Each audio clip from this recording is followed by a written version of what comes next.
Hello student, welcome to our channel. प्यारे विद्यार्थियों, इस वीडियो में हम पढ़ने वाले हैं प्रीवियस ईयर में 2009 से 24 के बीच चैप्टर 6 इलेक्ट्रोमैग्नेटिक इंडक्शन से जितने भी क्वेश्चन पूछे गए हैं, सारे क्वेश्चन इस वीडियो में हम कवर करेंगे। आइए शुरुआत करते हैं। बच्चों, सबसे पहला क्वेश्चन है आपका, what is the effect of self inductance of A solenoid if a core of soft iron placed in it. Solenoid के अंदर सॉफ्ट आयरन कोर रखने पर सेल्फ इंडक्टेंस पे क्या इफेक्ट पड़ेगा।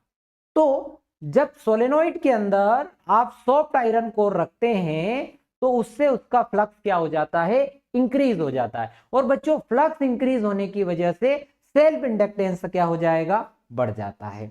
तो प्यारे विद्यार्थियों, सेल्फ इंडक्टेंस क्या हो जाएगा, इंक्रीज हो जाएगा। अगले क्वेश्चन पर आते हैं। On which theory Lenz law is based on.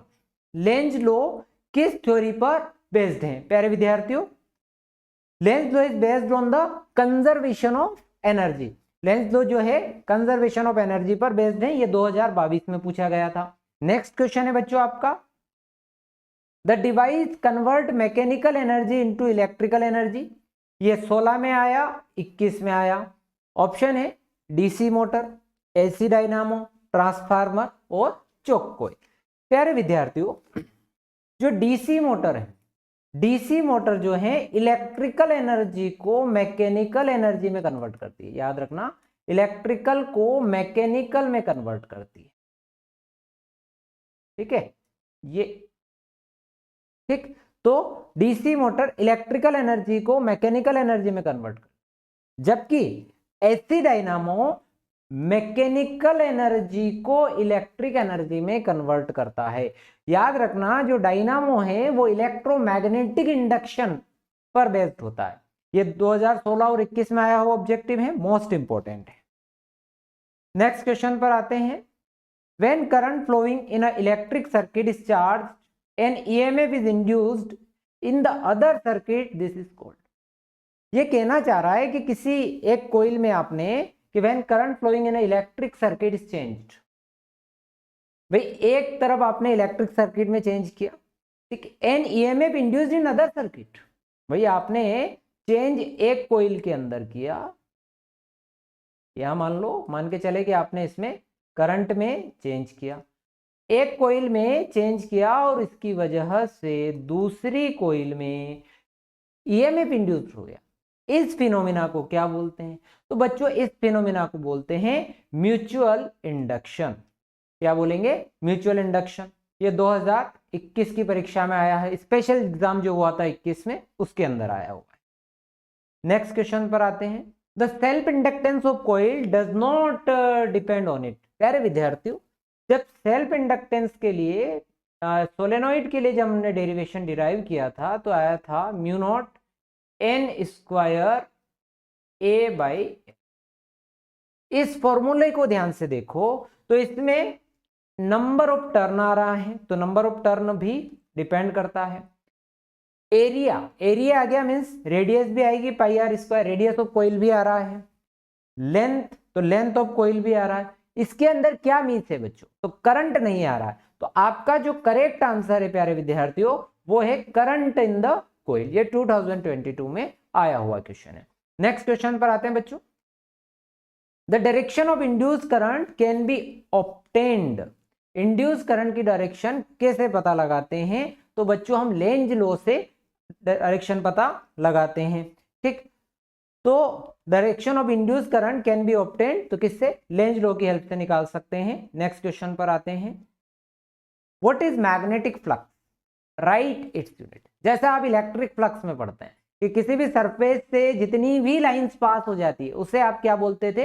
Electric flux बोलते थे, electric lines of force pass होती है। यहां हम बोलेंगे कि जितनी भी मैग्नेटिक लाइंस पास हो जाती है, फील्ड लाइंस पास हो जाती है, तो उसे आप बोलेंगे मैग्नेटिक फ्लक्स।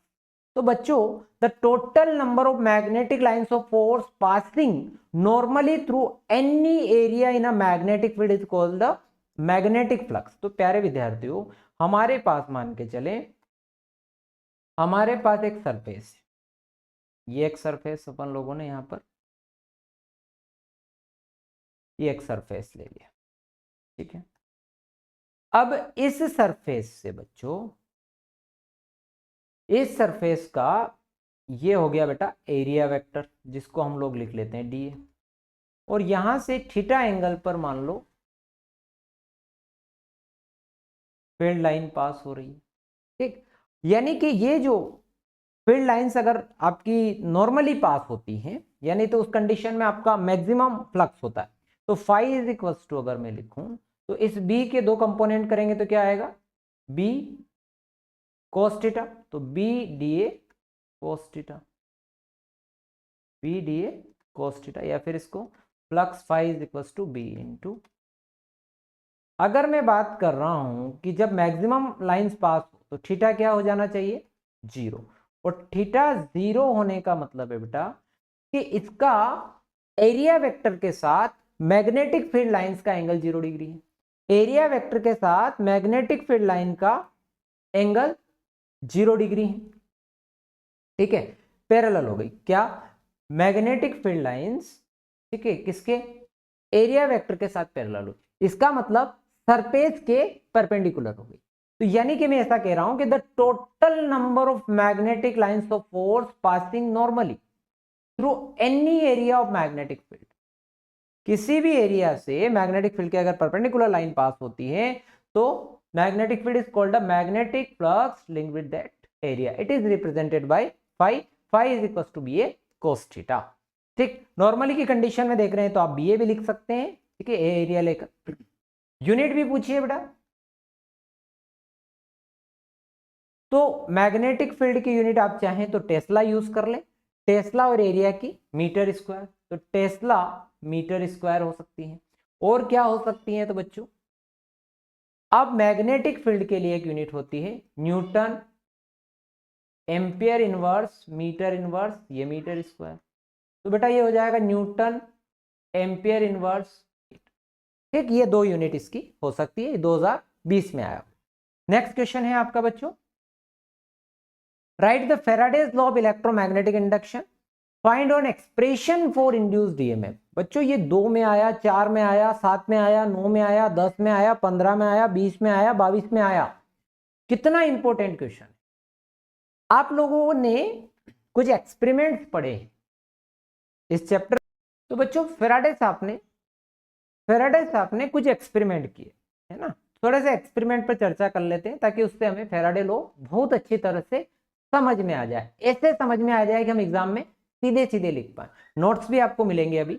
तो बच्चा समझिएगा, यहां एक कॉइल है हमारे पास, एक कॉइल बना देता, और इस कॉइल के साथ हमने एक गैल्वेनोमीटर कनेक्ट, एक बच्चा हमारे पास मैग्नेट है। ठीक, अब साइंटिस्ट फैराडे ने यह देखा कि कॉइल और मैग्नेट के बीच में जब आप मोशन कराते, अगर कॉइल और मैग्नेट के बीच में कोई मोशन नहीं हो रहा है, यहां पर आपका कॉइल मैग्नेट मान के चले 0 पर, इसके अंदर कोई मोशन नहीं हो रहा, उस कंडीशन में इस गैल्वेनोमीटर में कोई डिफ्लेक्शन नहीं होता है। जैसे ही इस नॉर्थ पोल को कॉइल के पास में ले जाते हैं तो इसमें डिफ्लेक्शन होता है, और जब इसको दूर ले जाते हैं, इससे दूर ले जाते हैं इसे, तो उस कंडीशन में अपोजिट डायरेक्शन में डिफ्लेक्शन होता है। तो यहां से उन्होंने एक चीज निकाली, उन्होंने कहा ऐसा क्यों हो रहा है भैया, तो उन्होंने ऐसा अंदाजा लगाया कि जो मैग्नेटिक फील्ड लाइंस होती हैं, ठीक है, जब आप कॉइल के पास में मैग्नेट को ले जा रहे हैं, तो मैग्नेटिक फील्ड लाइंस क्या हो रही है, कट हो रही है। मैग्नेटिक फील्ड लाइंस कट हो रही है यानी कि मैग्नेटिक फ्लक्स बदल रहा है। तो बच्चों कहानी नंबर 1, फ्लक्स बदलेगा, और फ्लक्स बदलने से करंट इंड्यूस्ड होगा, ठीक है, ईएमएफ इंड्यूस्ड होगा। अगर सर्किट क्लोज है तो करंट बोलेंगे, और सर्किट ओपन है तो ईएमएफ इंड्यूस्ड होगा। तो जब कॉइल, या आप कॉइल को घूम ले जाएं और मैग्नेट को स्टेशनरी रख दें, उस स्थिति में भी क्या होगा, ईएमएफ इंड्यूस्ड होगा।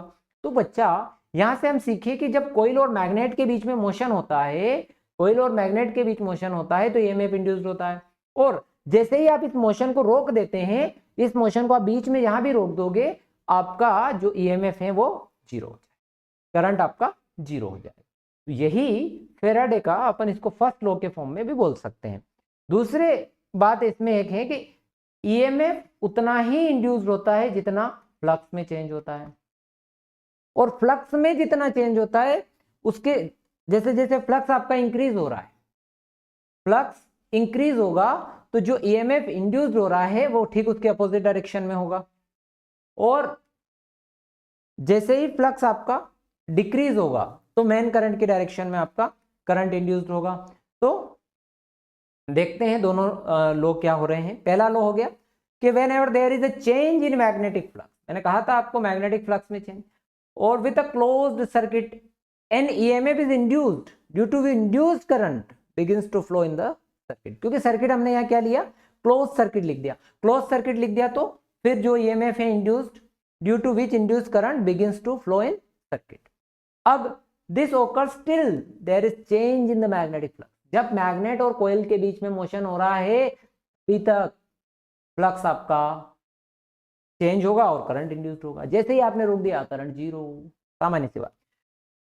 अगला जो है आपका लॉ है कि the magnitude of EMF induced in directly proportional to rate of change of magnetic flux.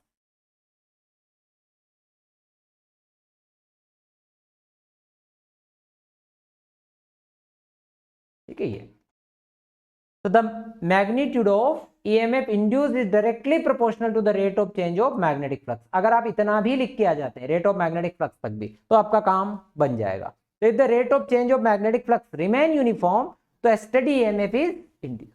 ठीक है, अगर ये फ्लक्स में जो चेंज हो रहा है अगर यूनिफॉर्म ऐसा कैसा लगातार होते रहता है तो भाई एक लगातार आपको एक ईएमएफ मिलता रहता है। यही फेराडे के लिए लॉ है। बहुत अच्छा क्वेश्चन है, एग्जाम में आता है।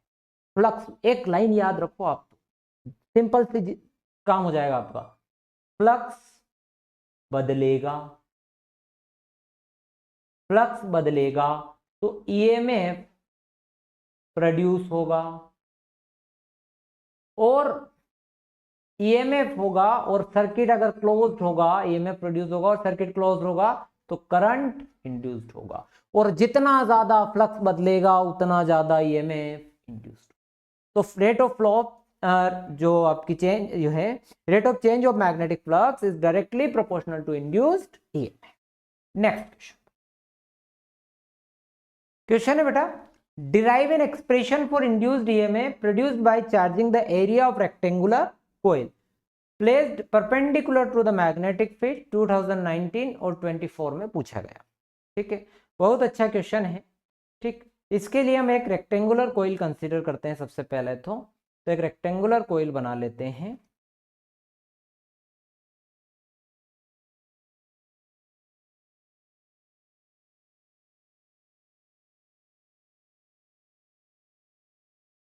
ठीक है, ये एक रेक्टेंगुलर कोइल हो गई। ठीक, एक काम करते हैं, इसको थोड़ा सा अलग कलर अपन दे देते हैं कि भैया ये रंग बिरंगी हो जाए। अब इस रंग बिरंगी कोइल पर, रेक्टेंगुलर कोइल पर एक वायर PQ यहाँ अपन ले लेते हैं। पहले अपन कंसीडर कर क्या किया है आप लोगों ने देख लेते हैं, हम लोगों ने क्या क्या सिंबल लिए हैं। तो consider conductor PQ, length L और free to move in U shape. U shape मतलब ये rectangular coil, uniform magnetic field B, directed normal into plane of paper of conductor. जो आपका मैग्नेटिक फील्ड है ये आपका मैग्नेटिक फील्ड है। ठीक, इनसाइड मैग्नेटिक फील्ड अपन मान के चल रहे हैं। तो magnetic field normally to the plane paper of conductor is move left with speed v। ठीक है, स्पीड हम लोगों ने ली हुई। तो as a result of area of loop decrease, तो the decrease the magnetic flux with the loop at any instant time of flux. अब ये जो लेंथ है अपन x मान के चल, ठीक है, और ये वाली लेंथ है इसको अपन ने L मान लिया। ठीक, तो at any instant time length x loop line inside the magnetic field of flux. Flux का फॉर्मूला क्या होता है? तो फ्लक्स का फार्मूला होता है phi is equal to B A. ठीक है, फ्लक्स का फार्मूला होता है phi is equal to B. यहां जो एरिया है, एरिया हो जाएगा बच्चा आपका लेंथ इंटू ब्रेथ यानी कि Lx। Phi is equal to, अब हमें ईएमएफ चाहिए। ठीक, तो फेराडे सेकेंड लॉ का हम यूज करें अगर, ठीक है, तो फेराडे का जो सेकेंड लॉ है, फेराडेज सेकंड लॉ, तो फेराडे सेकेंड लॉ है E is equal to minus D phi by D T. प्यारे विद्यार्थियों, फाई जो आया है वो आया है B इंटू एल एक्स, तो माइनस बी, एल आपका कांस्टेंट क्योंकि x हमारा चेंज हो सकता है। ये देखो ना, x की वैल्यू अपन इस जो पी क्यू वायर है इससे अपन ऐसे चला सकते हैं, तो इकाई में चेंज होगा तो आपके x में चेंज होगा, x आपकी कम ज़्यादा हो सकती है। और जो dx बाई डी वी है इसको अपन v मानेंगे वेलोसिटी, तो minus dx by D T के इक्वल आपने v मान लिया। तो इंड्यूस्ड ईएमएफ का फार्मूला आया बच्चों E is equal to B L V. बच्चों ये जो बी एल वी है, dx by dt is equals to minus v because the velocity in the direction of directed of x, तो the induced EMF, ये जो BLV हमने निकाला है, is called a motional EMF because this is due to motion of conductor in a magnetic field। एक बार वो पूरा समझ लो ध्यान से, हुआ क्या।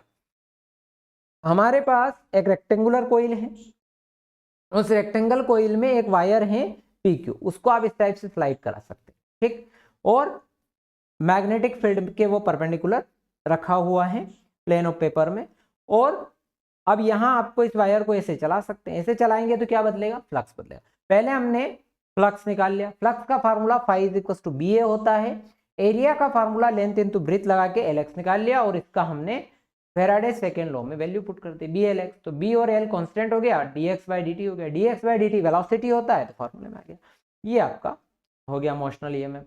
नेक्स्ट क्वेश्चन पर आते हैं बेटा, explain the Lenz law in accordance with the law of conservation of energy। तो बच्चा ये जो लॉ है लेंज लॉ, इसको थोड़ा और समझें ध्यान से। हमारे पास मान लो एक कोइल है, समझना इसका, ऊपर से एन और ये मैग्नेट आ रहा है। ठीक, एक और कोइल बना लेते हैं, एक दूसरी कोइल है, अब ये मैग्नेट इससे दूर जा रहा है। बहुत सरल है, ध्यान रखिएगा। जब आपकी मैग्नेट पास में आ रहा है यानी कि फ्लक्स इंक्रीज हो रहा है, मैग्नेट पास में आ रहा है तो फ्लक्स इंक्रीज हो रहा है। इस वजह से बच्चों इसमें एंटी क्लॉकवाइज डायरेक्शन में करंट इंड्यूस्ड, मैग्नेट पास में आया, मैग्नेट पास में आने से फ्लक्स में चेंज हुआ, और फ्लक्स में चेंज, फ्लक्स इंक्रीज हुआ, और फ्लक्स इंक्रीज होने की वजह से इसमें एंटी क्लॉकवाइज डायरेक्शन में करंट इंड्यूस्ड हुआ, और उस वजह से ये वाला पोल क्या बना, एन पोल बना। ठीक है, जब भी आपका, आप ऐसे ध्यान रखिए कि जैसे ये करंट का डायरेक्शन है आपका एंटी क्लॉकवाइज जैसे जा रही है, तो आप जिधर आपकी डायरेक्शन है कॉपी में अपनी उंगलियों को रखो, उसके साथ घुमाओ। अंगूठा अगर बाहर की तरफ पॉइंट कर रहा है, अंगूठा अगर बाहर की तरफ पॉइंट कर रहा है, जब आप कोइल पर घुमाएं और अंगूठा आपका बाहर की तरफ पॉइंट कर रहा है, आपकी तरफ पॉइंट कर रहा है, तो समझिएगा कि वहां बनेगा एन पोल। जब आप इसे दूर ले जा रहे हैं, दूर ले जा रहे हैं, तो क्लॉकवाइज डायरेक्शन में करंट इंड्यूस्ड हुआ। ठीक, क्योंकि फील्ड लाइंस कम हुई, फ्लक्स डिक्रीज हुआ, यानी कि ये बन गया आपका एस पोल। अब यहां देखो तो एन एन में क्या होता है, रिपल्शन होता है। जब कोइल को मैं पास में ला रहा हूं तो वो क्या कर रही है, रिपल कर रही है, यानी उस वजह का अपोज कर रही है जिसके कारण वो स्वयं प्रोड्यूस हुई है। उसमें करंट किस कारण से आई है, कोइल पास में आ रही थी, मोशन कर रही थी, फ्लक्स इंक्रीज हो रहा था, उस वजह से करंट इंड्यूस्ड हुआ। ठीक है, हम मनुष्य भगवान का विरोध करें जैसे, वैसा ही मामला है। अब जैसे इस कोइल को दूर ले जाएं, दूर ले जाते हुए भी अब ये दूर जाने की वजह से इसमें करंट आया, पर ये विरोध कर रही है क्योंकि इस पे एन है और इस पे एस है, तो ये इनमें क्या होगा, अट्रैक्शन होगा, ये रोक रही है, रुक जा। तो प्यारे विद्यार्थियों, बच्चों इसमें ये हो रहा है कि वह उस रीजन का, उस कोस का अपोज कर रही है जिसकी वजह से स्वयं प्रोड्यूस हुई है।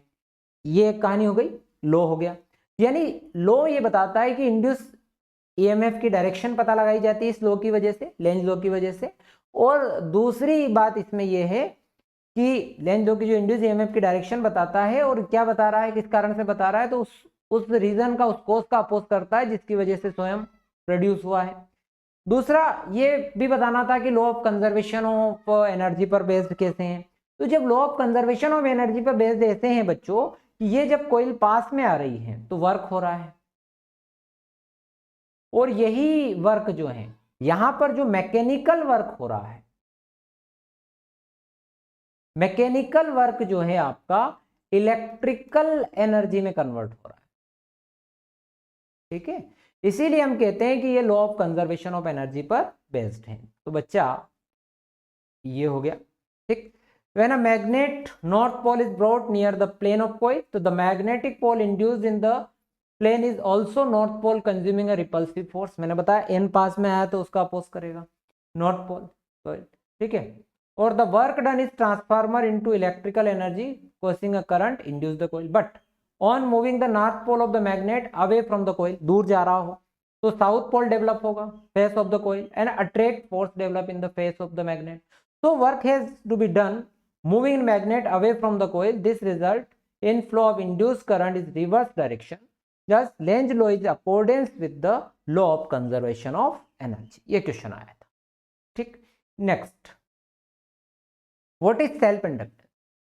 देखो फ्लक्स चेंज होता है, करंट इंड्यूस्ड होता है, और अगर फ्लक्स में चेंज हुआ और उसी कोइल में करंट इंड्यूस्ड हो जाए तो इस फिनोमिना को ही बोलते हैं सेल्फ इंडक्टेंस।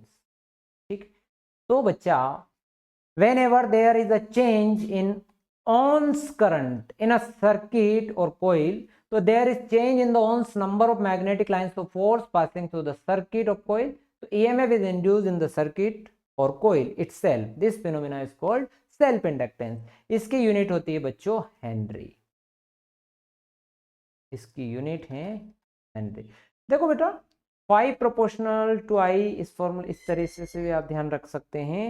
तो 5 is equal to L I, यहां पर सेल्फ इंडक्टेंस का formula L is equal to 5/I। अगर हम बोले कि यूनिट करंट फ्लो हो रहा है किसी कंडक्टर में, तो जो सेल्फ इंडक्टेंस है वो फ्लक्स के इक्वल होता है। इस तरीके से भी अपन देख सकते हैं। और इसकी एक यूनिट और हो सकती है, तो वो सेल्फ जो फ्लक्स है, फ्लक्स की यूनिट वेबर होती है, करंट की मीटर होती है, वेबर पर मीटर भी हो सकती है।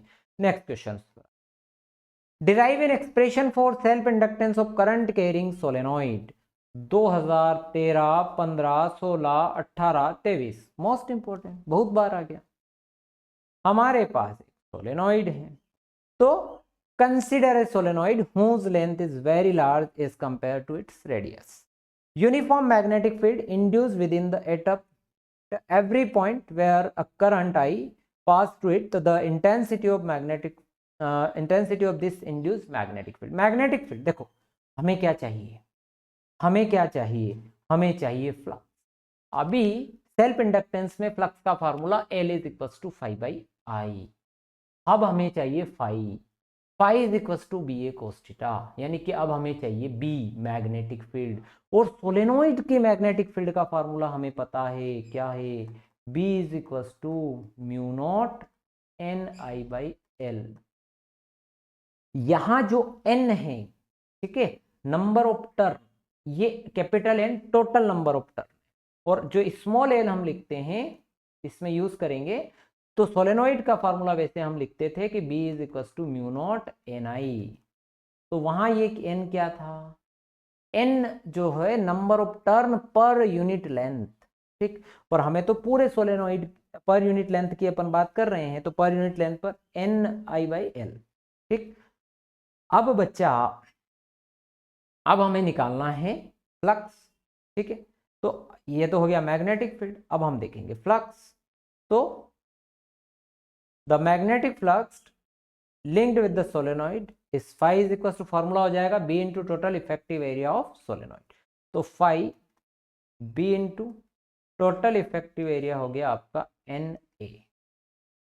ठीक, बी की वैल्यू हमारे पास है mu naught NI/L into NA। प्यारे विद्यार्थी, तो प्यारे विद्यार्थियों क्या हो गया, phi is equal to mu naught N square I A by L. ये आ गया बेटा फ्लक्स। अब हमें क्या चाहिए?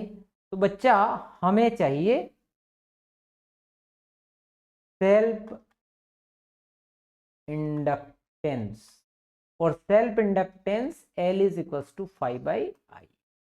तो फाई की जगह पर क्या आ जाएगा? Mu naught N square I A by L into I. I से आई कैंसल, तो बच्चा हो गया mu naught N square A by L henry. ठीक, अगर कभी आपको इसके फैक्टर पूछ लें तो नंबर ऑफ टर्न पर डिपेंड होता है, एरिया पे डिपेंड होता है, लेंथ पे डिपेंड होता है, तो ये बातें आपको याद रखनी होती है। एक बार वो समझ लो क्योंकि मोस्ट है। देखो फ्लक्स निकालना था, फ्लक्स निकालना था, इस वजह से बच्चा सबसे पहले हमने फाई कैलकुलेट करने की सोची, और फाई निकालने के लिए बेटा हम लोगों ने phi is equal to B into N A लगाया। अब बी की जरूरत थी, इसीलिए हमें सोलेनोइड के लिए मैग्नेटिक फील्ड का फॉर्मूला पता था, वो हमने ले लिया। वो फार्मूला हमने यहाँ पुट कर दिया, इनका इनटू हुआ एन एन और एन में, तो एन स्क्वायर हो गया, और L is equal to phi by I कर दिया। अब फार्मूले में फाई की वैल्यू यहाँ पुट कर दी, जो कैंसिल हुआ कैंसिल कर दिया, बचा हुआ लिख दिया। ये आपका आ गया सेल्फ इंडक्टेंस। एग्जाम में आएगा, ध्यान से पढ़िए। नेक्स्ट क्वेश्चन पर आते हैं। Difference between self inductance and mutual inductance 22 और 24 में आया। तो बेटा जो सेल्फ इंडक्टेंस होता है, ठीक, उसमें उसी कोइल में फ्लक्स में चेंज होता है। ठीक, तो when the current flowing in a coil change induced current produced in the coil itself, this phenomena is called a self inductance। और म्यूचुअल इंडक्टेंस में एक कोइल में आप चेंज करते हैं और दूसरी कोइल में करंट इंड्यूस्ड होता है।